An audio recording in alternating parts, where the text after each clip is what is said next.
Feared throughout the stars, her only defender was a human. The galaxy had many fears, but none were spoken as carefully as her name. Zarkala. Across hundreds of star systems, that name was used in warnings, not stories. It was carved into military doctrine, whispered in academies, and sealed inside records that most citizens were never allowed to see. Entire civilizations had vanished from history, and whenever scholars searched for a reason, they always found the same conclusion written by different hands across different ages. She was there. Now, after centuries of pursuit and sacrifice, the Coalition finally believed they had her. The execution platform floated above a broken star, its surface layered with weapons older than some civilizations. Fleets from dozens of species surrounded it in a wide ring, none willing to come closer than necessary. Even at this distance, commanders watched their instruments with tight focus, afraid that reality itself might bend if they made a mistake. Inside the platform's core chamber, Zarkala was suspended within a containment field that hummed like a distant storm. She was taller than any Coalition species, her form both organic and alien in ways translation software struggled to define. Plates of dark crystalline material covered her body like armor grown rather than built. Soft lines of dim light moved beneath the surface, slow and steady, like a heartbeat. She did not struggle. That frightened them more than violence ever could. Around her stood representatives of the Coalition, arranged in a wide circle. Some were armored, others wrapped in ceremonial fabrics or artificial atmospheres. Their species had once been enemies, but fear had united them long ago. Fear always did. The speaker of the Coalition, a tall being of jointed metal and living tissue, began the proceedings. "Zarkala of the Null Reach," it said, voice amplified across the chamber. "You stand accused of extinction-level crimes against sentient life. The verdict has already been determined. This tribunal exists only to fulfill protocol." Many in the chamber nodded. Protocol mattered. It gave shape to fear. Zarkala raised her head slightly. Her eyes, if they could be called that, reflected the light of the containment field. When she spoke, her voice passed through translators and emerged calm, clear, and unexpectedly gentle. "Then allow me to ask for protocol to be completed properly." A ripple of discomfort moved through the circle. The speaker hesitated. "Clarify. Is there a human present?" Silence fell instantly. Some representatives turned toward the human section of the chamber, a much smaller area than the rest. Humanity had joined the Coalition only 6 years earlier. They were young by galactic standards, inexperienced, and still watched closely. Most older species considered them useful but unpredictable. One human stood among them. Elias Ward did not expect the sudden attention. He was an observer, not a judge. His role was meant to be quiet, educational, learn how the galaxy worked, learn what mistakes not to repeat. He felt the weight of hundreds of alien gazes settle on him. "Yes," Elias said after a moment. His voice sounded smaller than he wanted, but steady. "I am human." Zarkala's gaze locked onto him. For the first time since her capture, something changed in her expression. Not hope, not relief, recognition. "Then protocol allows me a defender," she said. "By Coalition law." The speaker's metal limbs tightened. "That law was written as a formality." "It is still law," she replied. Murmurs spread across the chamber. Elias felt his heart rate increase. He had studied Coalition law during training, but this clause had been a footnote, almost a joke among human diplomats. No one had ever invoked it in a case like this. "No sentient may be executed without representation," the speaker recited slowly. "Even when guilt is absolute." Absolute. Elias stepped forward before he could talk himself out of it. "I will serve as defender," he said. The chamber exploded into sound. Protests came from every direction. Some representatives shouted warnings. Others accused humanity of arrogance, of ignorance, of trying to interfere in matters older than their species. Military commanders immediately began issuing quiet orders through private channels. The speaker raised its voice, amplifying it until the chamber shook. "Human Elias Ward, do you understand what you are doing?" Elias swallowed. His mouth was dry. "I do. You are defending the most feared entity in recorded history." "I am defending a sentient being who has not been allowed to speak," Elias replied. "That being has destroyed worlds." "So you say," Elias said carefully, "but I have not seen proof, only conclusions." The word hung in the air like a challenge. The speaker's gaze hardened. "Humanity's position within the Coalition is not secure. Elias met its eyes. Then let this be what defines it. For a long moment, no one spoke. Finally, the speaker gave a sharp gesture. Very well, protocol will be followed. You are granted limited time to present a defense. Failure will result in immediate execution. The containment field dimmed slightly as the session ended. Guards moved into position, though none stepped closer to Zarkala than absolutely necessary. As Elias was escorted toward a secure observation corridor, he felt the full weight of what he had done begin to settle on him. Humanity had spent decades trying to prove it was responsible, rational, worth trusting. And now he had tied their reputation to the galaxy's greatest nightmare. The holding chamber was deep within the platform, isolated from the main execution systems. Elias was allowed to enter alone, protected by layered energy shields and monitored by more sensors than he could count. Zarkala remained suspended, her restraints unchanged. For a long time, they simply looked at each other. "You did not have to do this," she said. Elias let out a breath he didn't realize he had been holding. "You asked for a human." "I asked," she agreed. "I did not expect one to answer." "Why?" Elias asked. "Why humans?" Her gaze shifted, distant for a moment. "Because your species is young enough to still question its own certainty," Elias frowned. "That doesn't explain why everyone thinks you're a monster." "No," she said quietly. "It explains why you might discover they are wrong." He hesitated, then stepped closer to the barrier. "Start from the beginning. Tell me what really happened." Zarkala closed her eyes. "When civilizations reach a certain level of power," she began, "they stop believing limits apply to them. They reshape stars, compress dimensions, tear energy from places they do not understand. At first, nothing breaks." Elias listened carefully. "Then reality weakens," she continued. "Small fractures form, time behaves incorrectly, space forgets how to remain stable." "You caused the collapses," Elias said. "That's what the records say." "I ended them," she corrected. "After they refused to stop." Elias felt a chill. "Ended how?" "With precision," she replied, "removing the source of instability before it spread beyond recovery." "You destroyed civilizations," Elias said softly. "I prevented universal collapse," she answered. "Every time." Elias leaned back against the wall, processing this. "Then why hide it? Why let the galaxy believe you were evil?" "Because fear is easier than responsibility," Zarkala said, "and because my species was never meant to be loved." A warning signal pulsed through the chamber. Time was limited. Elias looked back at her. "The Coalition is building something," he said. "Something big, massive energy extraction. They think it will unify the galaxy." Zarkala's eyes opened instantly. "Then you are closer to the fracture point than you realize," she said.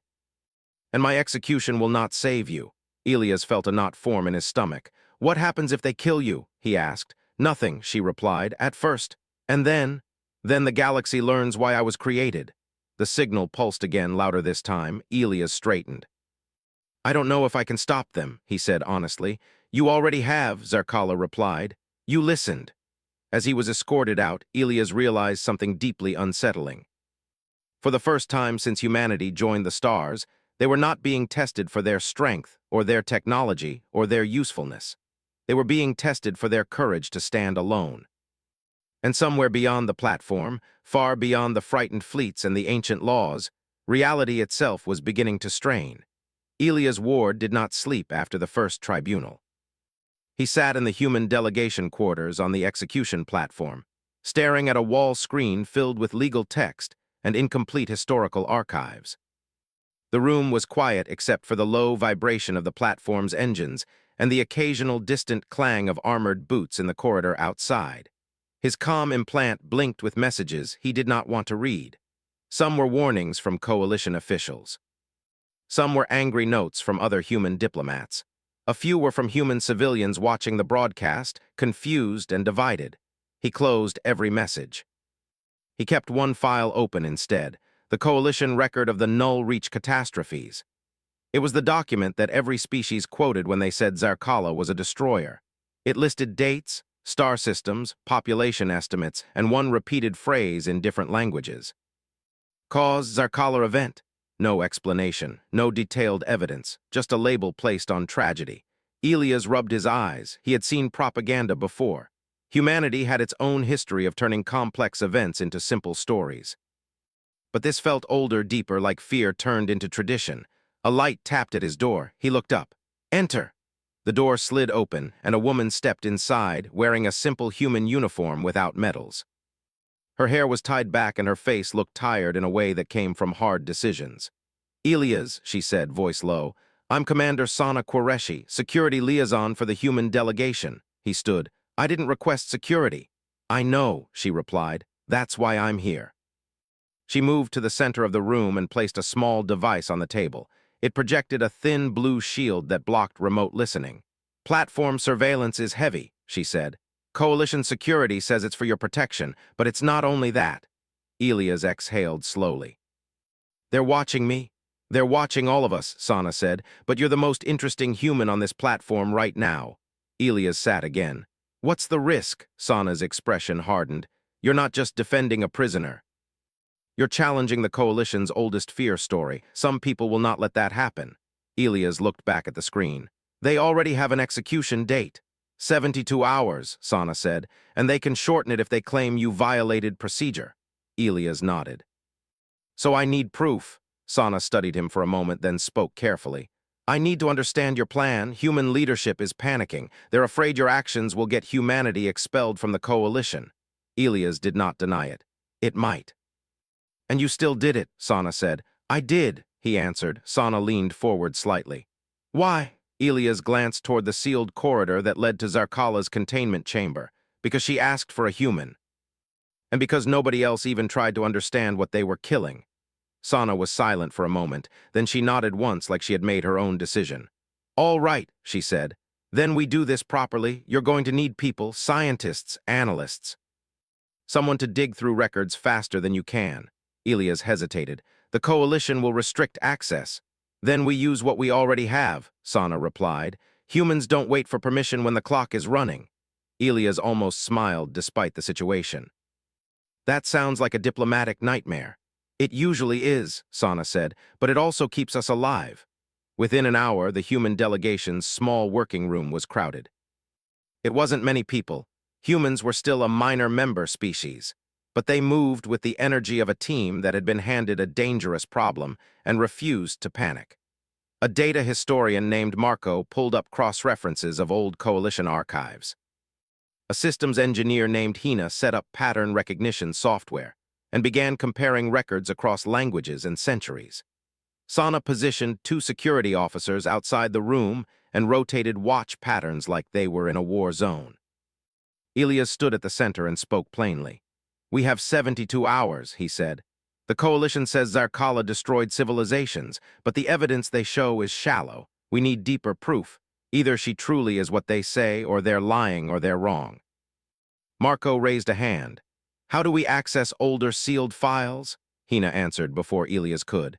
"We don't, not directly, but we can look for fingerprints, redactions, repeated edits. If a story was rewritten, it leaves scars in the data." Sana added, "And we keep you alive while you do it." Elias gave a short nod. "Start with the biggest events, the earliest ones. If the fear is a tradition, it started somewhere." The first hours were slow. Coalition archives were not friendly to outsiders. Different species used different timekeeping systems and record structures. Many files were damaged, some were clearly edited. But then Hina made a sound that made everyone look up. "I found something," she said. She turned her screen toward the room. On it was an old Coalition report, dated far earlier than most accessible material. The cause field had been overwritten. The original text was still faintly visible beneath the replacement. Elias leaned in. The replaced phrase was not Zarkala event. It was containment failure. Elias felt his pulse quicken. "Containment failure of what?" Hina shook her head. "That part is fully erased, but look at the pattern. Every time the report says Zarkala event, the raw data shows a different phrase underneath. Different words, same meaning. Instability incident. Phase rupture. Reality shear." The room went quiet. Marco whispered, "Those aren't battle terms." "No," Elias said. "They're physics terms." Sana's jaw tightened. "If that's true, then the Coalition didn't fear her because she killed people. They feared the thing that happened around her." Elias stared at the screen. "Or the thing she tried to stop." He left the room and moved down the corridor toward the containment chamber. He had earned limited access, but every visit was monitored. He could feel eyes on him even when he couldn't see cameras. At the chamber entrance, a Coalition guard unit waited in layered armor. Their leader, a heavy-bodied species with multiple arms, scanned Elias. "You are permitted 15 minutes," the guard said in clipped translation. "No devices, no physical contact, no attempts to weaken restraint." Elias held up his empty hands. "Understood." He stepped through the safety field and entered the chamber. Zarkala was in the same position as before, suspended in the containment field like a prisoner inside a storm of light. Yet she looked slightly different today, not weaker but more alert, as if she had been listening to the platform itself. "You returned quickly," she said. Elias approached the barrier. "I found something." Her gaze sharpened. "Tell me." "The archives were edited," Elias said. "The events blamed on you were originally described as fractures, instability, containment failures. They changed the words." Zarkala's expression did not change much, but Elias sensed a deep weariness behind her calm. "Yes," she said. Elias frowned. "You knew." "I have watched civilizations create legends to protect themselves from truth," she replied. "I have seen it so many times that it becomes predictable." "Then tell me what the fractures are," Elias said. "In simple terms, something I can present." Zarkala's eyes dimmed slightly, like she was choosing careful language. "When enough energy is drawn from a star system in certain patterns," she said, "space becomes thin, like ice over deep water. It looks stable until it is." Elias nodded slowly. "And when it breaks?" "It does not explode," she said. "It unravels, time becomes uneven. Matter loses agreement about what it should be. The damage spreads faster than ships can run." Elias' stomach tightened. "So the civilizations that vanished were standing on ice they kept drilling," Zarkala said. "When it finally broke, they blamed the one who warned them." Elias thought about the Coalition's current mega-project, the one meant to unify the galaxy. It was based on linked energy collectors and mass extraction near unstable regions. The older species had bragged about it like it was proof of their greatness. "Are they close?" he asked. Zarkala's gaze shifted upward as if she was listening to something beyond the chamber. "Yes," she said, "and they do not know." Elias lowered his voice. "If you can stop it, why don't you?" Zarkala's eyes returned to him. "Because I am restrained. And because even if I were not, I cannot fix what they are building alone. It requires minds willing to change course." "Then why ask for a human?" Elias asked again, more quietly. "Why not another species?" Zarkala paused. "Because humans still remember what it is like to be afraid of the unknown and still move forward anyway." Elias almost laughed, but it came out as a breath. "The galaxy thinks we're reckless." "They are not entirely wrong," Zarkala replied, and for the first time her tone carried something like faint amusement.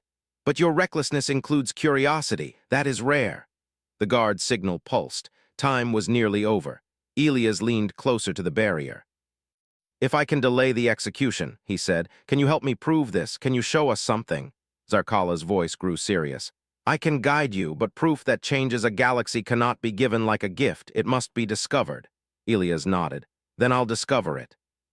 When he left the chamber, he found Sana waiting at the corridor intersection. She read his face instantly. "You got confirmation," she said. Elias nodded once. "It's real, the fractures, the edits, the fierce story." Sana's eyes narrowed.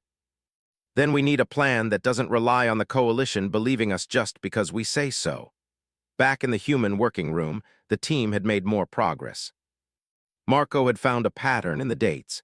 Every Zarkala event happened after a civilization reached a similar technological stage: mass star manipulation, dimension compression, large-scale energy harvesting. Hina had mapped the locations and discovered something else. "They're not random," she said, pointing to the star chart.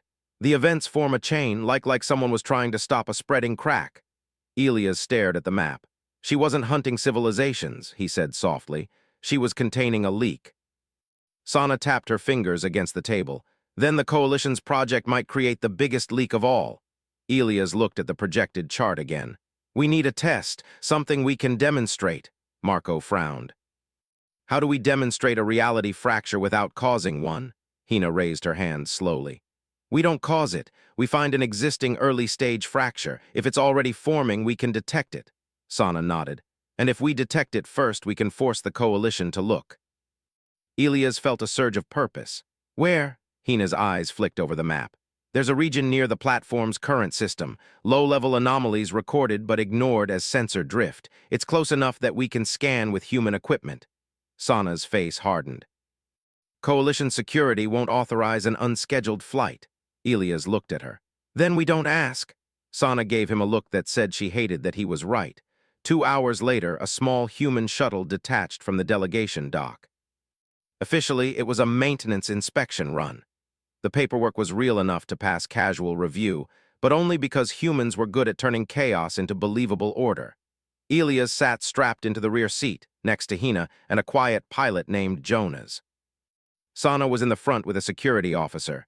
She was calm, but Elias could see tension in her shoulders. If we get caught, Jonas said, the coalition might seize the shuttle. They might do worse, Sana replied. So fly like you want to live. They moved through the outer ring of fleets with minimal attention. Most ships were focused on the execution preparations. Most species did not expect humans to do anything bold. That assumption was the only reason the shuttle wasn't stopped immediately. As they approached the anomaly region, Hina turned on the human sensor array. It was smaller than coalition science equipment, but it was designed differently. Humans built sensors that assumed the universe might behave badly, and they tried to catch it in the act. Numbers streamed across Hina's display. At first nothing, then Hina's breathing changed. Elias leaned closer. What is it? Hina pointed. Time variance, very small, but it's there. Sana turned slightly. Explain, Hina swallowed. The same signal pattern in the edited archives, the early fingerprint of a fracture. Elias felt cold spread through him. So the coalition's sensors missed it. They didn't miss it, Hina said. They filtered it out. They assumed it was impossible. Sana looked forward again, voice tight. Record everything. Hina nodded quickly, saving the data in multiple protected backups. Then the shuttle shook. Jonas swore, We're being targeted. A warning alarm blared. Elias gripped his seat straps. Sana leaned forward. Who's locking on? Jonas snapped his eyes across his display. A coalition patrol craft, fast. It wasn't on our route a minute ago. Elias felt his stomach drop. They're watching us. The patrol craft's signal cut into their comms, sharp and cold. Unregistered deviation detected, the voice said. Return to platform immediately, power down sensors. Sana pressed the comm button. This is an authorized maintenance inspection. False, the patrol voice replied instantly. Return now. Elias looked at Sana. They want the data. Sana's jaw clenched. Jonas evasive. Jonas didn't argue. The shuttle jerked sideways as it accelerated. Stars streaked across the forward display. The patrol craft fired a warning pulse that cracked past them, close enough to rattle the shuttle's systems. They're willing to disable us, Jonas said. Sana's voice dropped into pure command. We are not dying out here. Elias, secure the data. Elias reached to help Hina seal the backups. His hands shook, but he forced them steady. He thought of Zarkala's calm voice and the idea of ice thinning under drilling. This chase wasn't just politics. It was fear trying to keep its story intact. Hina's face was pale. Data is locked, Sana tapped her comm. Human delegation control, this is Commander Qureshi. We are under hostile intercept. Request immediate corridor clearance and defensive cover. Static answered. Then a new voice came through, sharper and more familiar. A human diplomat from the platform. Sana, stand down, return at once. You are escalating. Sana's eyes flashed. They fired on us. Return, the diplomat repeated. That's an order. Elias realized with a sick twist that the call did not sound like a human trying to protect them. It sounded like a human trying to stop them. Sana's fingers hovered over the comm controls, then pulled away. That channel is compromised, she said quietly. Jonas, cut human delegation relay. Use direct encrypted burst to our private receiver. Jonas nodded and changed settings. The shuttle's comms went silent except for internal speech and the patrol craft's repeated commands. The patrol fired again, this time closer. Part of the shuttle's outer shielding flared and burned. Elias felt fear rise, but behind it was anger. They're scared, he said. Not of us, of what we found. Sana's voice stayed calm. Fear makes people stupid or cruel or both. Jonas gritted his teeth. We can't outrun them forever. Elias looked at the anomaly data still on Hina's display. Can we use the fracture signal? Hina blinked at him. What? Elias forced his brain to work through panic. If there's time variance, can we ride it, like turbulence? Hina stared, then her eyes widened. Maybe, if we skim the edge, their targeting might lose lock. Sana didn't hesitate. Do it. Hina began rapid calculations. Jonas adjusted course toward the faint, invisible region where numbers hinted at something wrong with space.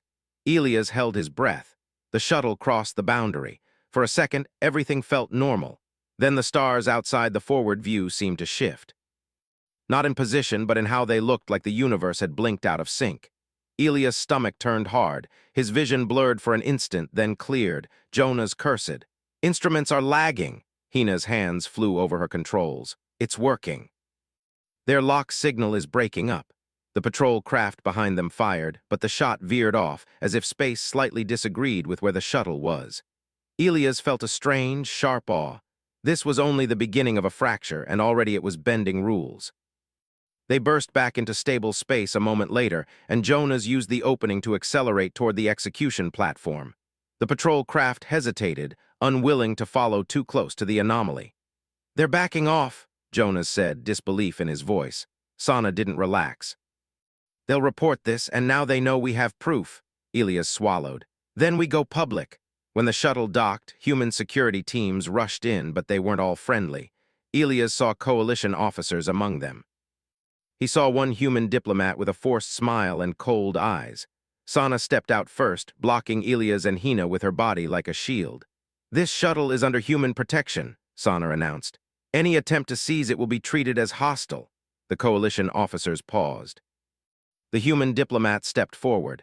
"Commander Qureshi," he said smoothly, "you've created a serious incident." Sana stared at him. "We were fired upon." "The patrol reports you entered restricted space," the diplomat replied. "You cannot risk humanity standing for a reckless scan." Elias stepped around Sana, voice firm. "It wasn't reckless, it was necessary." The diplomat's smile did not reach his eyes. "Elias, you are an observer. You are not authorized to endanger our alliance." Elias held up the sealed data unit. "This proves the coalition is approaching a fracture event. It proves the archives were altered. It proves the fear story is built on lies." The diplomat's expression tightened. "Hand that over. We will review it." Elias' grip tightened around the unit. "No," Sana's voice dropped. "You touch him and you'll regret it." The corridor's tension thickened like a storm about to break. Then, from the far end, a coalition officer spoke coldly. "The execution proceeds in 70 hours. Your actions will be noted. Interference will be punished." They turned and left, taking their patrol teams with them. The human diplomat lingered a moment longer, looking at Elias as if he was something dangerous. "You think you're saving the galaxy," he said quietly. Elias met his gaze. "I think I'm trying." The diplomat leaned closer, voice almost soft. "Be careful, the coalition doesn't forgive embarrassment, and neither do humans who fear losing what they earned." He walked away. Elias stood still, realizing the problem had grown larger than he thought. It wasn't only aliens, it was also human fear. Back in the working room, Elias placed the data unit on the table. Hina immediately began duplicating it into secure channels. Marco opened new files, searching for anything else that matched the signal pattern. Sana stood near the door, arms crossed, watching the corridor through a small camera feed. Elias finally spoke. "They tried to stop us. That means the truth threatens someone." Marco nodded slowly. "Or threatens the entire coalition narrative." Hina's voice was shaky but determined. "If we show this at the tribunal, they can't ignore it." Sana turned from the feed. "They can ignore anything if they decide fear matters more." Elias looked at the map again, then at the clock counting down to execution. He thought of Zarkala's calm voice, her strange trust in humans, and the galaxy's desperate need to keep its old story. He also thought of that moment on the fracture's edge, where a tiny anomaly had disrupted a warship's targeting systems. It had saved them not because it was kind, but because it was real. Reality didn't care about politics. "Then we don't just show data," Elias said. "We show consequences," Marco frowned. "How?" Elias spoke slowly, building the idea as he said it. "The coalition's mega-project, the energy network, if it's causing fractures, we prove it in front of them. We force them to see it with their own sensors." Hina's eyes widened. "They won't allow that near the platform." Sana's voice was low. "Unless it's already here." Elias looked at her. "Is it?" Sana didn't answer immediately. She turned back to the feed and rewound a clip from a security camera near the docking area. For a brief moment, the image glitched, not like normal interference, like the frame itself had missed a beat. Sana pointed at it. "That started happening today." Hina swallowed. "If that's a microvariance," Marco's face went pale. "Then the fracture chain is closer than we thought." Elias felt his chest tighten. The platform itself might be sitting near thin ice. He stood up. Then we have no time for careful diplomacy. Sana nodded once, like a soldier accepting a hard truth. And the coalition will not like what comes next. Elias looked toward the containment chamber corridor, imagining Zarkala suspended in her field, listening to a galaxy that wanted her dead. He had promised he would discover proof. Now he had it. But proof was not enough if the people in power refused to see. Outside the room, alarms did not sound yet. The fleet still held formation. The execution preparations continued like a ceremony. But somewhere in the background, reality itself was starting to slip. And in 70 hours, the galaxy planned to kill the only being who understood how close the ice was to breaking. Elias tightened his hands into fists, then forced them open. He could feel fear in his own chest. He let it sit there without control. Then he spoke to his team in a steady voice. We take this to the tribunal, we take it to the public channels, we make it impossible to bury. Hina nodded quickly. Marco swallowed and nodded too. Sana opened the door and looked down the corridor like someone preparing to walk into fire. Then, she said, we do what humans do best. Elias followed her gaze. We stand in the way. The tribunal chamber was fuller than it had been during the first session. News traveled fast in the coalition, even when leaders tried to slow it down. Rumors of a human shuttle fleeing a patrol craft, of strange sensor glitches near the execution platform, and of arguments behind sealed doors had spread through fleets and civilian networks alike. Official channels denied everything, which only made curiosity stronger. Elias stood at the center of the human delegation area, feeling the pressure of attention from every direction. His heart beat steadily, not because he was calm, but because fear had reached a point where it stopped growing and settled into something hard and focused. Beside him, Sana stood straight, hands behind her back. Hina and Marco were seated at a data console nearby, their screens dark for now, waiting. Coalition guards lined the chamber walls more than before. Their presence was meant to remind everyone who controlled this place. At the far end of the chamber, Zarkala remained suspended in her containment field. She looked unchanged, but Elias sensed a tension in her, like a deep current beneath still water. Her gaze rested on him when she could, calm and watchful. The speaker of the coalition called the chamber to order. This tribunal reconvenes under emergency conditions, it announced. Recent actions by the human delegation have caused concern. These proceedings will determine whether execution protocol continues without delay. Murmurs filled the chamber, then faded. The speaker turned its attention to Elias. Human Elias Ward, you have submitted a request to present new evidence. You are warned that false claims will be treated as interference. Elias stepped forward. His voice carried farther than he expected. I am not here to delay justice, he said. I am here to prevent a disaster. A few representatives shifted uncomfortably. The coalition has executed Zarkala's kind before, Elias continued. Every time you said it saved the galaxy. But the records you rely on were altered. The cause of past disasters was not her presence. It was uncontrolled energy extraction that weakened reality itself. The speaker's limbs tightened. These claims have been reviewed. They are speculative. Then allow me to show you data you have not reviewed, Elias said. He nodded to Hina. She activated the console. A three-dimensional star map appeared above the chamber floor. Points of light marked known systems. Thin lines connected some of them, forming a faint chain. These are the locations of past Zarkala events, Hina said, her voice steady despite the attention. But when we analyzed raw data beneath edited reports, we found something else. She highlighted one point, then another. These locations align with early-stage space-time instability markers. They are not random. They follow the spread of fractures. A coalition scientist spoke sharply from across the chamber. Your equipment is inferior to ours. Your conclusions are flawed. Hina met the scientist's gaze. Our equipment is different. We design sensors to look for things we don't understand yet. A low murmur passed through the chamber. Elias stepped in again. The coalition filters out anomalies it believes are impossible. Humans do not. That is why we detected a forming fracture near this very platform. The chamber grew louder. That is a lie, a military representative snapped. Sana stepped forward. A patrol craft fired on our shuttle to stop us from recording it. The speaker raised its voice. Order. The noise faded slowly. You accuse the coalition of suppressing evidence. the speaker said. Why would we do this? Elias took a breath. Because admitting the truth means admitting responsibility. It means your greatest achievements are also your greatest dangers. The speaker's gaze shifted briefly to other representatives, then back to Elias. Even if fractures exist, it does not absolve Zarkala of guilt. Zarkala spoke then, her voice calm and clear. I never asked for absolution, she said, only to be heard. The speaker did not look at her. You will remain silent unless addressed. Elias felt anger rise, but he controlled it. She is not on trial alone, he said. Your future is. A sharp intake of sound rippled through the chamber. Elias continued. The Coalition's mega-project, the Unified Energy Network, is already stressing reality. Minor time variances have begun appearing on this platform. That is impossible, a senior engineer said. Sana raised her hand slightly. We have visual evidence, she nodded to Marco. Marco activated a short clip from the platform's internal security feed.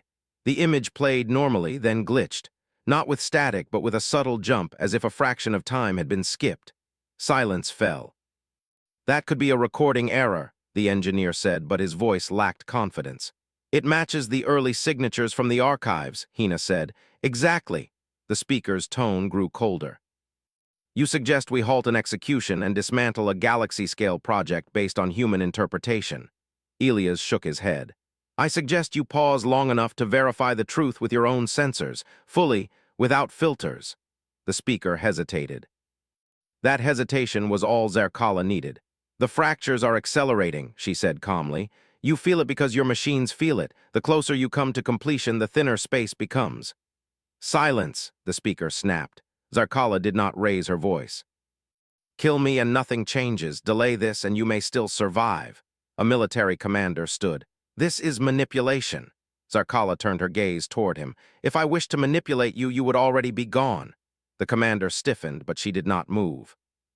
Elias saw fear ripple through the chamber, not panic yet, but the first crack in certainty. The speaker spoke again, slower now. We will conduct an internal review. That will take too long, Elias said. You don't have the time you think you do. A new sound cut through the chamber. An alarm, low, steady, and unfamiliar. The lights dimmed slightly. The star map flickered. A Coalition technician shouted from a console station. We're detecting localized time variance near the outer ring of the platform. The chamber erupted. Another voice called out. Multiple sensors are affected. The speaker raised its voice, but it was nearly lost in the noise. Elias felt a strange calm settle over him. That's the fracture, he said quietly. It's already here. Sana's eyes were locked on the data displays. It's growing faster than expected.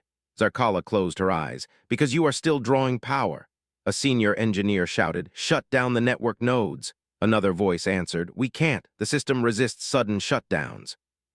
The alarm deepened in tone. The speaker turned to Zarkala at last. Can you stop this? Zarkala opened her eyes. Not like this. What do you need? The speaker demanded. Freedom, she said, and cooperation.